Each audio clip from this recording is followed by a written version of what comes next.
En Han Venezuela distribuimos productos venezolanos de marcas reconocidas en Alemania y en toda Europa, llevándote al encuentro de nuestros sabores nostálgicos. Visita nuestra tienda online a través de la página web hanvenezuela.com y síguenos en Instagram, @hanvenezuela. Llevamos Venezuela a tu hogar. ¿Qué te parecen 365 días de contenidos digitales para tu empresa, negocio o emprendimiento? Somos especialistas en redes sociales, diseños, textos, guiones, audio, ilustraciones y correcciones. Realizamos contenidos digitales para tu emprendimiento. Octaedro Contenidos. Contenidos de calidad todos los días del año.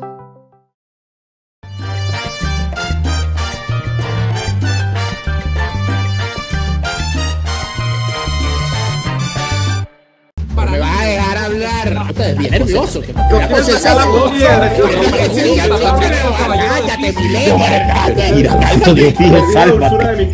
No, yo estoy sorprendido.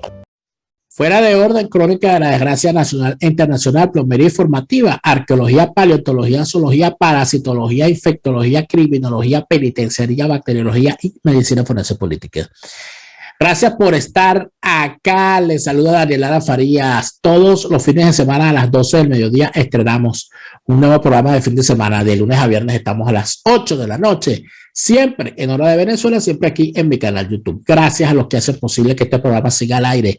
Nuestros suscriptores en Patreon, patreon.com/telaraf, patreon.com/telaraf, es tu apoyo el que nos ayuda a seguir al aire, a seguir haciendo este contenido y a seguir compartiendo con nuestros invitados y por supuesto estar al aire de lunes a lunes, como lo hemos hecho desde que arrancamos esta nueva etapa y como todos los domingos está esta ocasión también con nosotros Neomar Hernández. Neomar.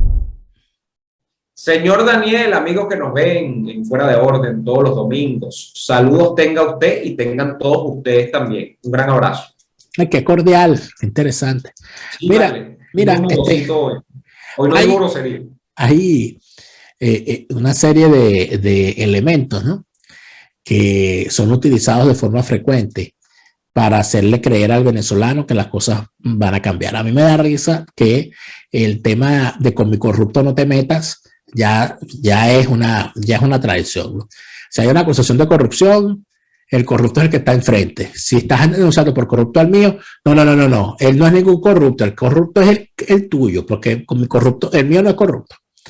Eso es una. El otro es el tema de las burbujas, ¿no? Con mi burbuja no te metas. Entonces, esa burbuja, por supuesto, la gente la defiende con ardor. Y cada quien defiende sus sectas. O sea, Venezuela se convirtió en un país de sectas. Entonces, está la secta del Sistema Nacional de Orquesta. Es una secta. O sea, el ánimo es sectario. No se meta porque es que yo no sé qué, el maestro Abreu creó una cosa perfecta y los muchachos eso no lo politicen, aunque le canten el himno a Chávez, aunque Dudamel lo lleven para que se Dios da. Entonces no politicen. El que politice es uno que critica la utilización aviesa de esos muchachos para la actividad política. El tema del deporte. Entonces se gana una medalla, entonces no es la generación de oro. Y entonces uno no puede decir nada, no, porque es que no politices el deporte. Pero los bichos van y se abrazan con Maduro, lo soban, lo abrazan, todo aquello, y entonces los tipos son intocables. Ellos no es intocable en Venezuela. Los artistas. No se puede hablar mal de Yulimar, no se puede hablar mal de Daniel Ders y de su sonrisa Pexoden, no se puede hablar mal del mayor de La Guaira, no se puede hablar mal de ninguno de ellos. Los artistas, bueno, pero es que ellos tienen derecho a tener su opinión. No, bueno, yo no, pueden ir para la Hacienda Santa Teresa y no, pero es que ellos están haciendo su trabajo, ellos no son políticos.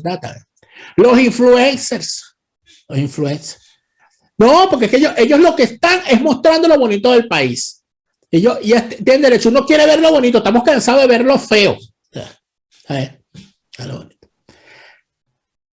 Hay una gente que critica todo eso. Que dice, qué horror, ¿cómo es posible que se deje utilizar? Pero de repente aparece, en el caso de Vargas, construyeron un estadio. No, bueno, pero es que los tiburones necesitaban su estadio. Entonces uno va y se divierte. Y después uno pasea por la cinta costera. O sea, yo estoy muy asustado por ese estadio, porque yo sé que esa zona es zona de mar de leva. Y ya yo vi las piedras del mar en la otra acera más de una vez. ¿Sí? Yo no sé si ese montículo en algún momento va a terminar en Trinidad. Va a estar el pinche de peligrosamente cerca del mar. Yo he pasado varias veces en no. Eso está, y digo, pero esto está como muy pegado del mar. Eso no está pegado del mar. Eso está en un terreno que la tierra le ganó al mar después de la tragedia, amigo mío. Los famosos terrenos que se... No, allá había, claro. Trajeron la costa más acá. Ahí estaba lo que llamaba la zona del Pavero, donde siempre hubo un estadio, bueno, una cancha de fútbol y una cancha ahí de softball y béisbol que no tenía mucho. Y entonces, después de la tragedia, eso quedó otro terreno. Entonces ahí hicieron ese mamotreto, ¿no? En fin. Entonces, la otra burbuja, ¿no? La burbuja del deporte. No, bueno, pero déjalo por lo menos. A nadie le importa que dentro de los dueños de los equipos haya una partida de bandidos como Tobías Carrero. A nadie le importa eso. Ahora vi por ahí el tema, no, ahora sí nos vamos a poner a valer porque la Vinotinto va a tener a Peckerman. Entonces, Peckerman va a sacar a la Vinotinto abajo, entonces, bueno, comeremos fútbol. Sigue el año. Comeremos fútbol, ¿no? Entonces, en medio de todo esto, yo me pregunto, es que ya Venezuela, ya la burbuja, o sea, ya no hay manera. ¿Tú ves alguna? O sea, tú que estás en Venezuela, ya no hay forma, ¿no? O sea, aquí hay que pensar en que, bueno, ¿no? El que pueda ir para el Humboldt que vaya y no le hace daño a nadie. Ya no hay manera, Filomena. Mira, ¿tú sabes qué, Daniel? Sí. Te voy a responder eso con una anécdota. Me llamó esta amiga tuya, periodista, bueno, sí, hablamos y me hizo unas preguntas. Periodista brasileña, porque fíjate tú, ella tiene una paradoja. Silvia se llama ella, ¿no? Fernanda Simas. Fernanda Simas es la cosa.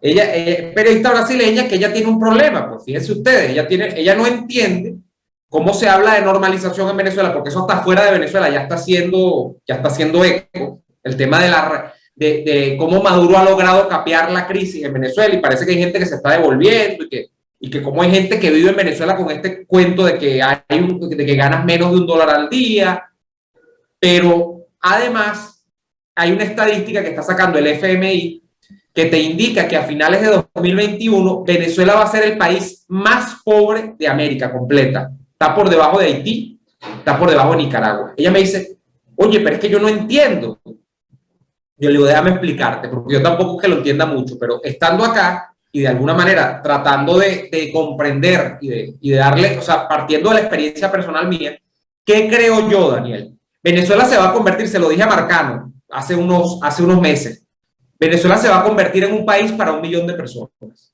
Eso es lo que está en marcha. ¿Saben qué es lo peor del mundo? ¿Saben qué es lo peor de las circunstancias? Que yo se lo decía a Fernanda, porque me decía, pero ¿cuál es tu experiencia? ¿Cómo haces tú?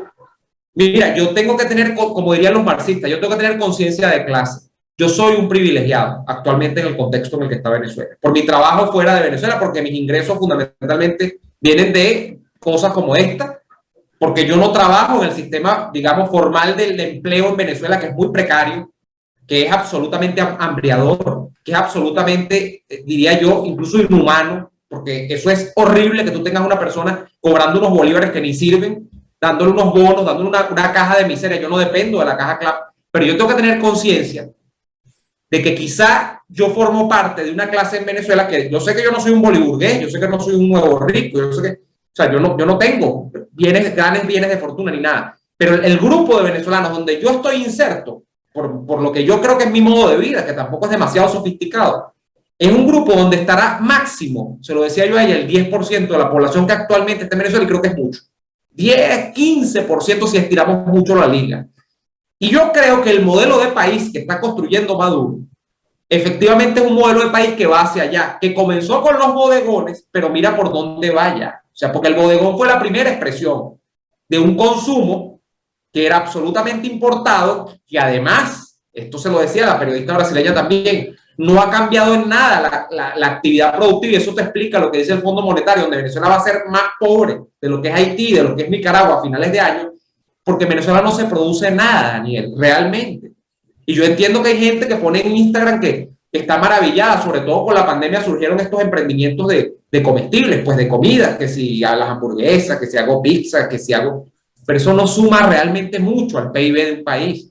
La suma al PIB es la gran industria, el gran comercio, o sea, los bienes y servicios que tú intercambias a gran escala dentro de la economía nacional. Eso no existe. Aquí lo que tú tienes es una economía de bodegones, una economía de importación de equipos, de alguna cosa que siempre ha habido, pues porque por lo menos tú no vas a producir equipos de sonido, no vas a producir televisores en Venezuela, es muy difícil.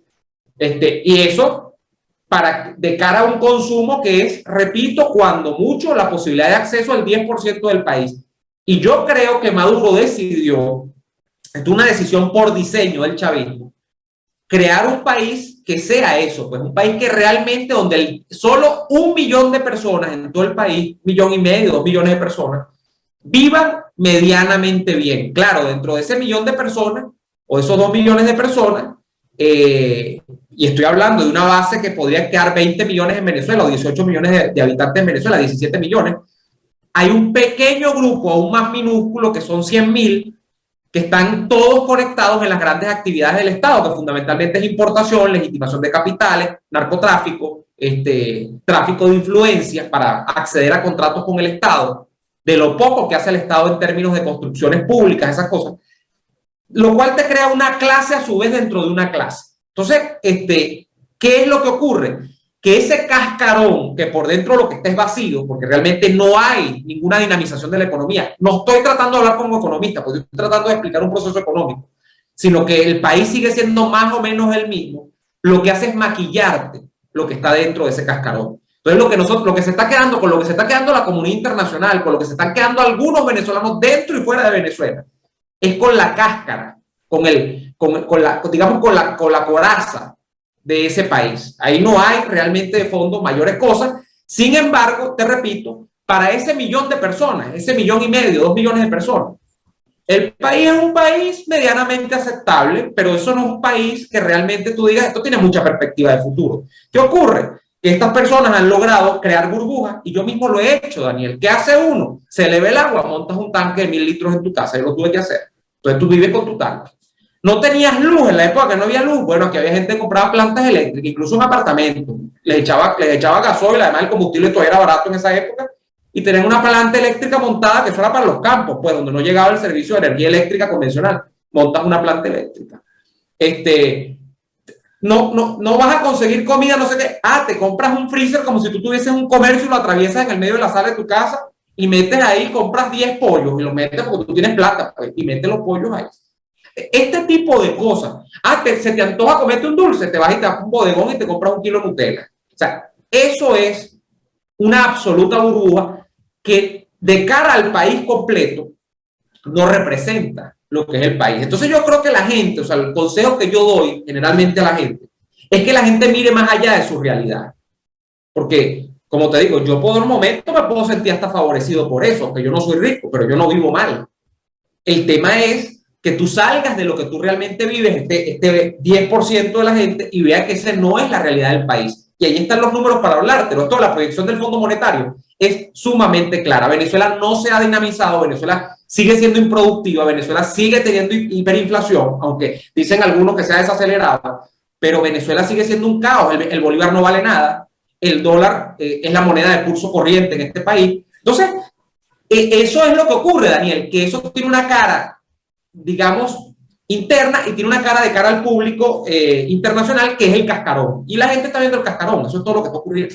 Pero dentro de todo esto ocurre algo, ¿no? Que es bien particular, que es como o sea, esa cuerda no es inagotable. Las burbujas son siempre efímeras.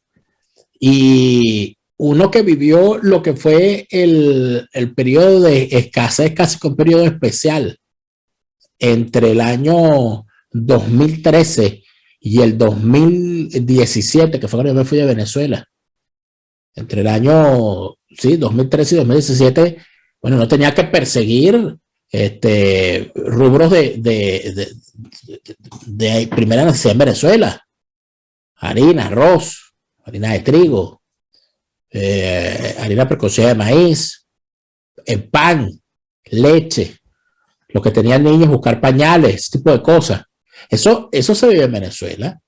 Y hoy la respuesta ante eso es, no, si tú tienes dólares lo consigues. Y entonces se creó una burbuja o se creó una circunstancia en la que si tienes dólares lo consigues, pero ¿cuál es el problema? Que no todo el mundo tiene dólares. Adicional a eso está el otro tema que es de alguna manera importante. Es que ese periodo especial de alguna manera fue efímero.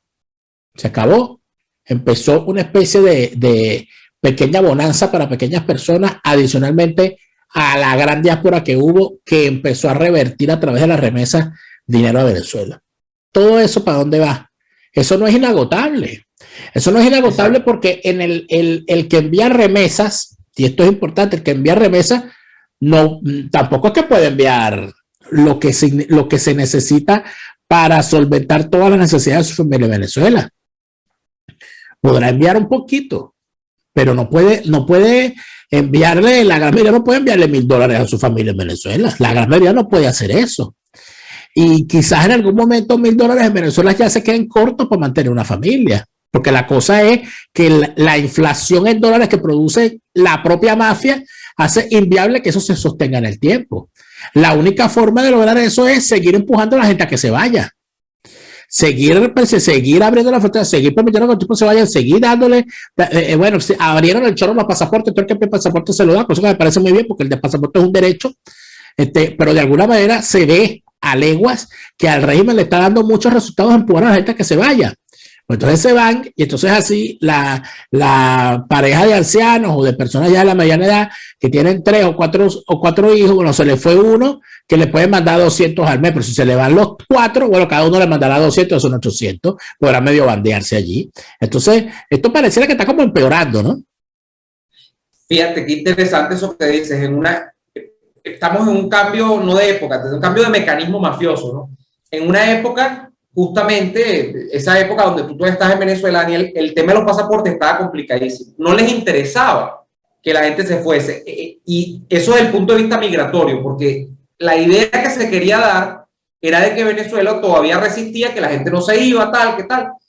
Y desde el punto de vista económico, efectivamente hay una persecución al privado. Entonces, esos controles, por cierto, se han relajado, pues para que simplemente tú te insertes dentro de los mecanismos de importación, que a veces son, bueno, a veces no, la mayoría de las veces son muy mafiosos, y lo que quiere el Estado criminal chavista es que tú te metas en la mafia y que tú pagues la cuota de estar dentro de la mafia. Pero ahora para ellos es beneficioso, como tú has dicho, como ocurrió en Cuba, que salgan más, porque si salen tienen capacidad de sostener a los que están adentro. Entonces, mientras más salen, hay más generación de capital fuera de las fronteras nacionales, y ese capital retorna de alguna manera a través de las remesas, a través de los depósitos, de los intercambios de plata, lo que sea, incluso del envío que ha bajado mucho, porque como ahora hay tanto bodegón, el envío de cajas de comida desde afuera, eso fue una realidad también por muchas épocas, en muchas épocas. El tema es que eso, como tú dices, no es infinito. De hecho, yo te planteo a ti un escenario hipotético que yo lo llegué a leer en algún momento en Twitter, y es el que te tumba toda la tesis de la normalización en Venezuela. ¿Tú te imaginas que tú, que sé que no va a pasar, pues en lo inmediato no va a ser así, pero que tú y los 6 millones de venezolanos que están fuera decidan que, bueno, pueden ser 7 millones, de repente, de sopetón, mañana, vamos a arrancar el año 2022, nos devolvemos todos a Venezuela? Eso causaría un colapso dentro de esta mascarada que ha creado el chavismo como país irreal, pero inmediato. Eso causaría un colapso dentro de los precarios servicios públicos, eso causaría un colapso dentro de la economía de bodegones, eso causaría un colapso en el tema por ejemplo, del transporte, eso causaría un colapso en el tema de los servicios, como te digo. O sea, eso acabaría con la imagen. ¿Por qué? Porque 6 millones de almas volviendo a su país son, además de un capital político, que obviamente el 90% es opositor y te va a generar unas presiones muy fuertes dentro del país. Además, esas 6 millones de almas tienen que tener desayuno, almuerzo y cena en un país donde hay una cantidad de importaciones que dan para lo que tenemos ahorita, como yo te digo. No solamente eso, sino que 2 millones de personas. Claro, pero además de eso vamos a los hechos fácticos, ¿no?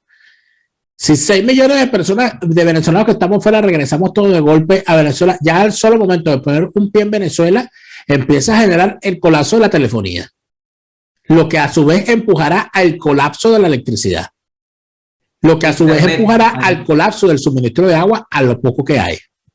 Súmale a eso el colapso del transporte y súmale a eso el tema de la vivienda, de la inflación que se desataría inmediatamente y además de el corte del flujo de forma tajante de las remesas. Porque si los 6 millones que están afuera se van para Venezuela, no van a enviar plata, van a producir en Venezuela en donde puedan. ¿Podrán? No lo sabemos. Entonces, inclusive analizar eso coloca el asunto desde el punto de vista más trágico. Yo hablaba en estos días con unos jóvenes sirios que tienen una organización de defensa de los refugiados. Se pusieron en contacto conmigo, estamos conversando sobre muchísimas cosas. Ha sido una experiencia maravillosa. Ellos se encuentran en Canadá.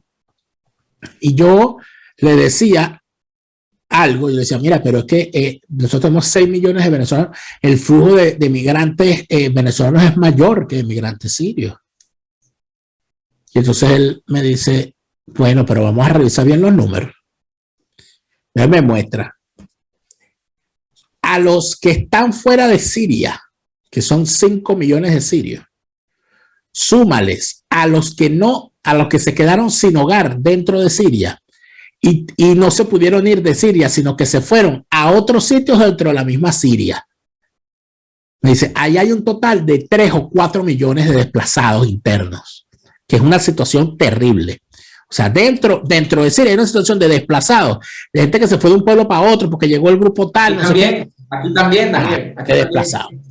Y a eso súmale el número de muertos. Él me dice que el número total entre muertos y desplazados, que es una cosa, que es una tragedia, que supera los 12, que está entre 12 y 15 millones de personas. Entre 12 y 15 millones de personas, entre desplazados, refugiados, muertos y lisiados. Y además de eso hay otro fenómeno, porque es el tamaño del drama. El fenómeno de los huérfanos. El fenómeno de las viudas, que es prácticamente una situación de orfandad, porque en una sociedad musulmana donde la mujer prácticamente está limitada a hacer nada, al quedarse sin la cabeza de la familia, que obligatoriamente es un hombre, y se queda con unos niños, está prácticamente en la indigencia. Entonces, él me dice, mira, no te estoy llevando la contraria con respecto a la magnitud del drama en Venezuela. Lo que te estoy queriendo decir es que ahora es que falta cosa horrible si ustedes siguen como van. O sea, que ahora es que falta fondo para allá abajo. Como me dicen, ahora es que falta. Si ustedes no detienen eso, bueno, imagínate todo lo feo que está pasando, imagínatelo por 100. Y ahí es cuando se hace bueno el dicho aquel, los países no tienen fondo. O sea, en el caso venezolano es evidente que es así. Siria es la mayor demostración de eso, porque además la situación de Siria se ha prolongado por ya, ¿cuánto? Más de una década. Bueno, estamos hablando del papá de Assad, ¿no? Mucho más. Pero la guerra civil siria tiene unos 15 años, ¿no? Una situación horrible y la región y todo eso. Pero bueno, fíjate tú dónde estamos, ¿no? Los que una vez se dijeron a sí mismo, que se lo comentaba, por cierto, el otro día una cubana con la que hablé, que ella, por supuesto, muy sorprendida con todo lo que pasa en Venezuela. Y entonces ahora nosotros, lo que decíamos, que Venezuela no es Cuba, nosotros es que ahora nos estamos comparando nada más y nada menos que con Siria. Imagínate todo el tamaño del drama en el que nosotros estamos metidos. Pero bueno, económicamente, que tú lo hacías como broma, Daniel, porque, repito, esta conversación de hoy, fuera de orden, arrancó con la anécdota de esta periodista brasileña.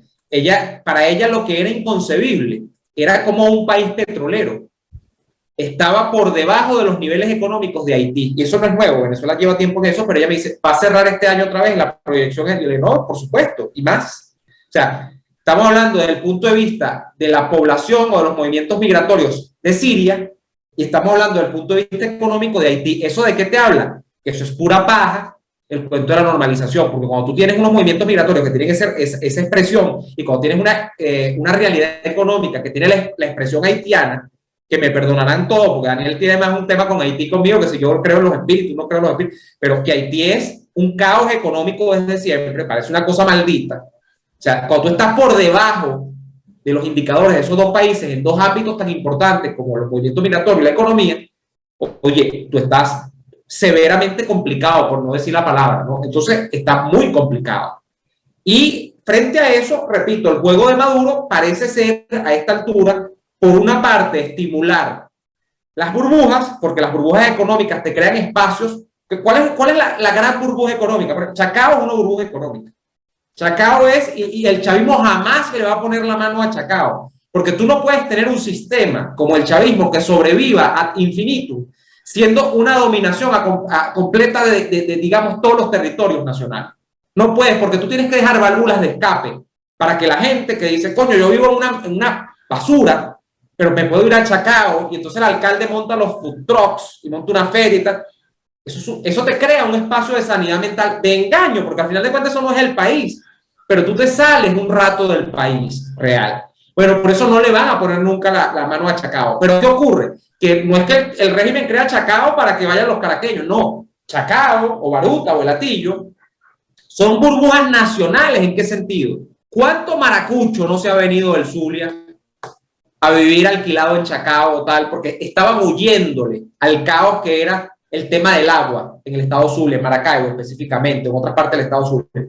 ¿Cuántos apureños, cojedeños, guariqueños no se han venido a vivir en estos municipios de Caracas? Gente que tenía incluso algún poder adquisitivo porque tenían tierras, eran ganaderos, vendieron toda esa vaina, además porque la guerrilla se les metía, porque había avillato, había toda vaina. Entonces, me voy para Caracas a por lo menos medio vivir, porque esa fue la burbuja que consiguió Maduro para sus desplazados internos. La otra es la que mencionábamos hace rato: te doy pasaporte para que te largues, te vayas para el carajo y dejes de joder. O sea, desplazamientos internos, migración externa. Ese es el mecanismo, además, con el correlato de burbujas económicas, que son eso, son burbujas, no es la normalización del país, es todo lo contrario. Así es. Y bueno, nosotros estamos aquí para verlo y para contarlo, porque no nos queda de otra. Gracias, Neomar, por esta conversación. Como siempre, todos los fines de semana, amigos, nosotros hacemos esta conversación. Recuerden que en el canal de Neomar también está una parte de esta conversación, así que sigan el canal de Neomar Hernández, suscríbanse y activen las notificaciones en ambos canales. Recuerden que también, gracias a las suscripciones que ustedes a través de nuestro Patreon realizan, podemos seguir al aire con este programa. Patreon.com/NeoAdolfo, Patreon.com/DeLaraF. Sus aportes son los que nos mantienen al aire. Muchísimas gracias por habernos acompañado esta semana. Nosotros regresamos mañana a las 8 de la noche, de lunes a viernes. Un nuevo estreno los sábados y los domingos a las 12 del mediodía, siempre hora de Venezuela, siempre aquí en mi canal YouTube.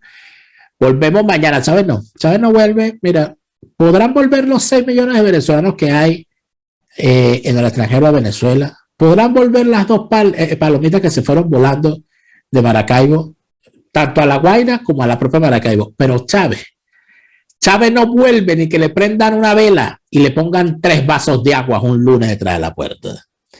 Hasta mañana.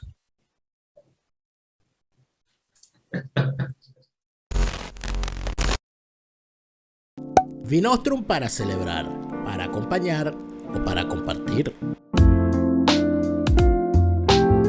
Si Vinostrum no existiera, habría que inventarlo.